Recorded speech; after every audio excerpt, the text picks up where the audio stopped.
રાજકોટ શહેર પોલીસ ફરી એક વખત વિવાદમાં સપડાઈ છે।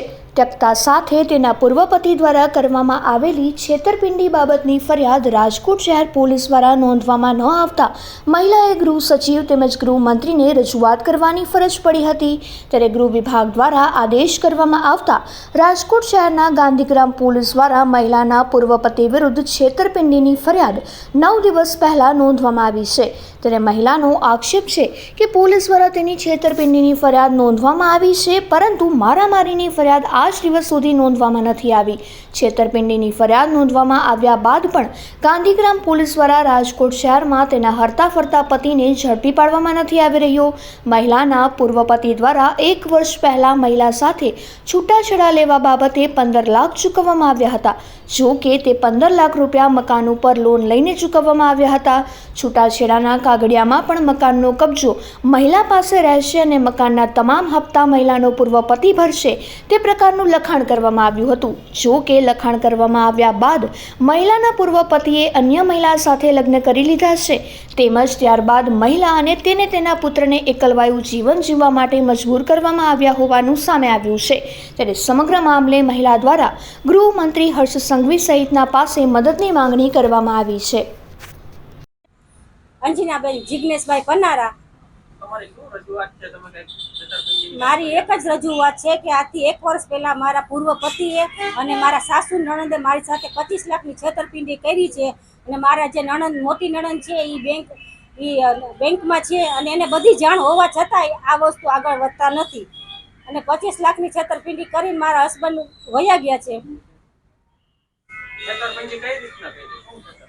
મારા મકાન ઉપર લોન મૂકીને મને ડિવોર્સ દીધો અને મકાનના હપ્તા ભરવાનું બંધ કર્યું, ત્યાં 25 લાખના હપ્તા ચડી ગયા છે એને। અને હવે મેં એફઆઈઆર નોંધાવવાની ઘણી ટ્રાય કરેલી, આજે 1 વર્ષથી મારી કોઈ જાતની એફઆઈઆર લેતા નથી। ગાંધીગ્રામ પોલીસ ચોકીમાં પીઆઈ પીએસઆઈ કોઈ લેતા નથી। પછી ઉપર સુધી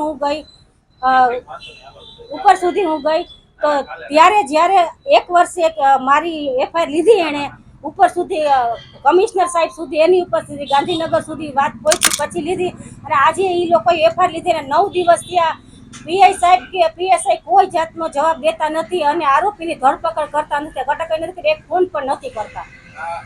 આજે આ બધું થતાંય મને એટલી ખબર પડે કે છેતરપિંડી હોવા છતાં આરોપીને પકડતા કેમ નથી, એફઆઈઆર થઈ હોવા છતાંય। 25 લાખની જે છેતરપિંડી થઈ, તમે વાત કરો છો કે એને હપ્તા ભરવાના હતા, એવું કઈ કરાર તમે?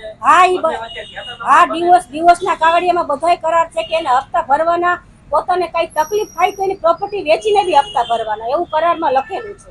લોન ક્યારે તમારા લગ્ન ચાલુ હતા ત્યારે લીધી? 2 વર્ષ પહેલા અમારે લોન થઈ છે એને લોન 2 વર્ષ પહેલા મૂકીને એમાંથી મને 10 લાખની લોન ઓલરેડી બોલતી હતી, ઉપર પાછી ટોપ અપ લોન 15ની મૂકીને 25 લાખની લોન કરી। 1 વર્ષ એને હપ્તા ભર્યા પછી હપ્તા ભરવાનું બંધ કરીને કહી દીધું કે મેં બીજા લગ્ન કર્યા છે, તારે જે કરવું હોય કર, મકાન તું સોંપી દે। અને મને ડિવોર્સ દેવા માટે 15 લાખ દેવા માટે 15-10ની લોન બોલતી હતી ઓલરેડી અને બીજી 15ની ટોપ અપ મૂકી। તમને ડિવોર્સ દેવા માટે તમારે કેમના મકાન ઉપર? હા, મને ડિવોર્સ દેવા માટે ઈ જ મકાન ઉપર લોન મૂકી અને ઈ મકાન મને રહેવા માટે આપ્યું। હવે કે મારે મકાન નથી જોતું, તારે જે કરવું હોય તારે જ્યાં જવું હોય જા, મેં બીજા લગ્ન કરી લીધા છે, હું મકાન હપ્તા નહીં ભરું। 1 વર્ષથી હું આ રીતે હેરાન થાઉં છું। પોલીસ સ્ટેશનના રાજકોટના 5 પોલીસ સ્ટેશનમાં મને બહુ ખરાબ અનુભવ થઈ ગયેલો। 5 પોલીસ સ્ટેશન છે, બહુ નામ નથી, એક એ ડિવિઝનમાં, પછી ઉદ્યોગનગરમાં છે ઈ, અને એક આ તો ખાસ ગાંધીગ્રામમાં તો બહુ ખરાબ અનુભવ થયા છે બધાય પીએસઆઈ બધાય સાહેબનો મને અનુભવ બહુ ખરાબ થયો છે। હું 15 દીએ મહિના દીએ 2 મહિને જાવ મારી એફઆઈઆર નોંધો ન નોંધે, છેલ્લે નોંધાણી ઉપર સુધી ગયા તો આજે 9-10 દિવસથી ઈ લોકોએ કોઈ જાતના આરોપીની અટકાઈ કરી નથી। હા, રાજકોટમાં ફરે છે અને ફોન રાત્રે બંધ કરે છે, દિવસે ચાલુ કરી દે છે। અને મારી મોટી નણંદ છે ને એ બંધન બેંકમાં છે મોરબીમાં, એકતા વેદ, તો એને બધી ખબર હતી, લોન વિભાગમાં છે કે ભાઈ એને કહેવાથી જ આ બધું એને કરેલું છે, તો એકતા વેદને નથી પકડતા, એ તો પોતે અત્યારે જોબે જાય છે, તો એને પકડીને કેવું છે કે ભાઈ તારો ભાઈ ક્યાં છે, કાંઈ નહીં, આટલું કરતા એ લોકો કોઈ જાતનો અમને જવાબ નથી દેતા। આજે કાલે હું પરમ દિવસે પડી ગઈ અહીંયા ચક્કર આવીને, એટલે મેં કીધું હવે મારે પોલીસ સ્ટેશન નથી જવું, અત્યારે હું મીડિયા સામે એટલે આવી છું। હા, એ મારા સાસુએ મારા નણંદે 10 મહિના પહેલા હું જ્યારે એના દુકાને પૈસા માંગવા ગઈ ત્યાં મારા હસબન્ડે મને પહેલા તો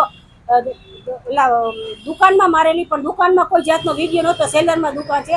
પછી બારે મારા નણંદ ને મારા સાસુ મારવા આવે છે, મને એમ કે છે આજુબાજુ કે છે તો બધા ભેગા થઈને મારજો. આવો મારા સાસુ બોલે છે, જેની 70 વર્ષની ઉંમર છે, તો એ એમ કે સિનિયર સિટીઝન મેં ન બોલતો, 70 વર્ષની ઉંમરના વ્યક્તિ આવા શબ્દ બોલી શકે, મારવા દોડી શકે, તો એનું કેમ એટેક ન કરી શકે?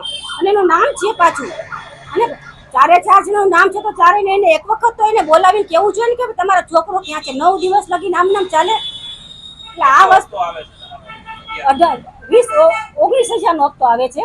19,000 નો હપ્તો હું ક્યાંથી ભરું? મારે બાળક છે, એને ભણાવવું છું, મારે એને પાછા મને 15 લાખ મ્યુચ્યુઅલ ફંડમાં મુકાવ્યા છે, અને એમાં એમ જ લખ્યું છે કે એ મ્યુચ્યુઅલ ફંડમાંથી જે વ્યાજ આવે એમાંથી ઘર હલાવો. મારું મ્યુચ્યુઅલ ફંડમાંથી વ્યાજ નથી આવતું, ડાઉનમાં હાલે છે, તો હું વ્યાજ તો ઉપાડી ન શકું. તોય અત્યારે માઇનસ હોય કે પ્લસ હોય, મહિને 12,000 રૂપિયા મારું ઘર હલાવવા માટે ઉપાડું છું.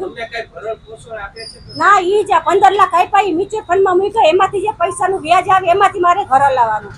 અત્યારે માઇનસમાં હોય કે પ્લસમાં હોય, મારે મહિને 12-15,000 જોઈએ, એ મારે કરવાનું. મારા બાળકના અત્યારે સ્પોન્સર તરીકે મારા બાળકની ફી પણ બીજા ભરે છે. અને આ વસ્તુ હું ખાસ હર્ષભાઈ સંઘવીને નમ્ર વિનંતી છે કે તમે રાજકોટની અંદર પોલીસ તરફ થોડુંક ધ્યાન દો કે આ લોકો સામ લલમલમ હલાવે છે, આ રીતે ન ચાલે. મારું એક જ કહેવાનું થાય છે, આમાં અમારા લેડીઝની કોઈ જાતની સુરક્ષા નથી, કે ગમે ત્યારે છેતરપિંડી કરીને નીકળી જાય છે.